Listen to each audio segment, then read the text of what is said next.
Reactor online. Sensors online. Weapons online. And now we're looking at a streak build.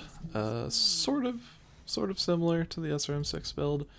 Same basic idea for weapons, streaks instead of SRMs, and meads instead of mead pulse, but in practice it's a lot different. One of the main differences is the range. First, you've got 400 meter range max on both your weapons, basically, and slightly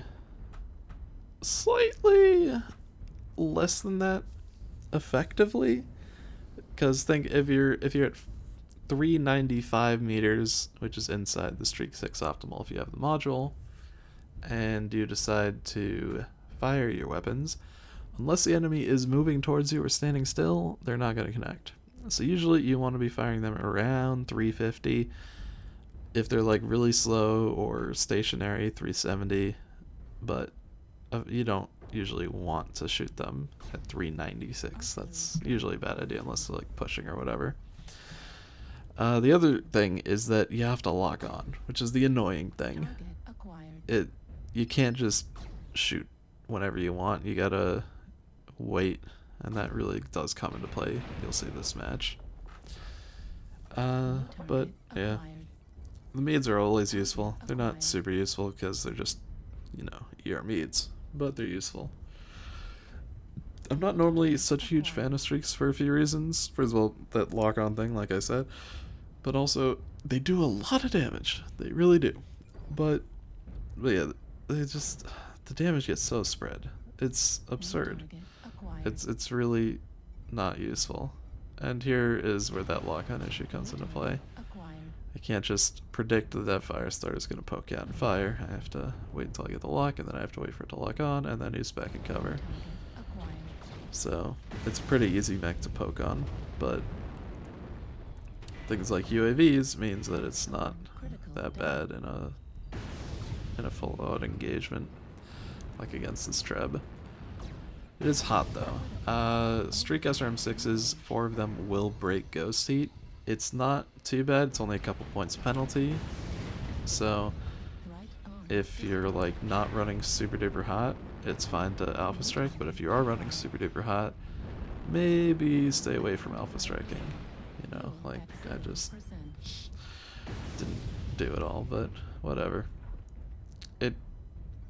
It's also a pretty nice mech to retreat with. Like if they're pushing on you, remember, they can be friggin' 450 meters away. As long as they're moving fast enough, you'll still be within range to hit them.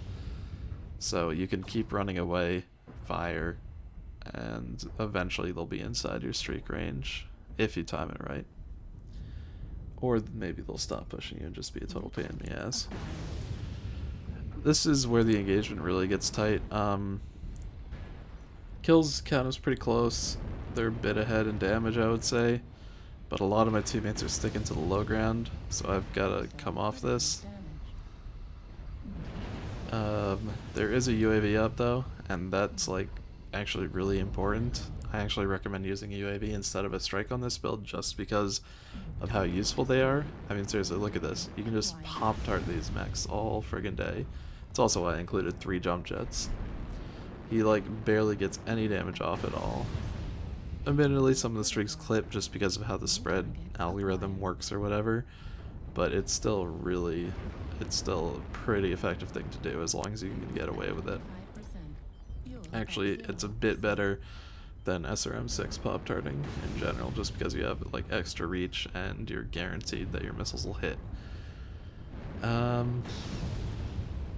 Right now, I'm just trying to make it work. The problem is that they got dudes that are far off, like way out of streak range, that also are not covered by the UAV, so it makes it hard to poke on them and the rest of their team. Fortunately, they did have a Raven. That was kind of actually pleasurable to just fucking destroy that. I don't feel bad because he was running Narc. But yeah, now this is another way you can get by doing the poking without using UAVs, just focusing on guys that your teammates have already targeted, which is, something that's good to do in general, but particularly useful with streaks. fact, it's almost better to wait for your enemies to target before you poke. But yeah, there you go. Target destroyed. Friggin' Shadowhawk with an AC5 and an AC2. Alright, so game is winding down at this point. The enemy mechs are really spread out. We are way up on cap point, or points. Well, yeah, points. God damn it. They have capped more points, but we have more points. God damn. Terminology. No. But yeah. We're up, but it might not last. I run out of ammo. That's really bad. I'm not sure if I didn't pack enough ammo or if the fight just went on way too long. I've been fighting consistently for the last like almost 5 minutes. So now I'm just down to meads. In a normal game, like you saw like in my Lerm game, if you've already watched that video, or like you'll see if you haven't, I recommend just going in, all in, if you're down to just a couple weapons so that you can hopefully soak a bit for your team or whatever. But I don't have much of a team left. I've got like 2 other dudes. So I'm focused on just trying to get as much damage as I can before I die.